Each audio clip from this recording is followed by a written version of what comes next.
Tron Ares, the much anticipated third installment in the Tron series, has hit UK cinemas this week. And the one thing I will say for this film is that it very much feels like an old school blockbuster, has that way about it, in that it is a visual spectacle that you simply have to see on the biggest screen possible, maybe even in IMAX. And yes, that all of that is true because this visually is spectacular. It's one of the best looking films I've seen this year, and it really goes above and beyond with that, and all the visuals and the storytelling through the visuals and the soundtrack that goes along with that by Nine Inch Nails could rival the Daft Punk soundtrack from Tron Legacy. It is extremely good and suits the film super well, and the action in it, along with the visuals, is all really good as well. And that's all really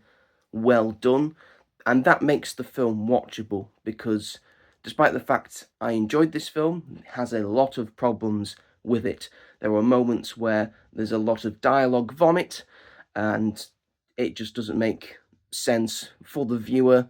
No performances really stand out, and a lot of them, the characters and performances, seem very generic. The story and narrative is fine, it's serviceable, and then we get on to Jared Leto, who is the main character of Ares in this, and quite frankly, the character of Ares could have been played by any actor under the sun, so it's confusing to me, and probably a lot of other people, why this had to be Jared Leto, because it just twinges at my brain whenever I see him on screen after all of the things have come out about Jared Leto. This could have literally been anybody.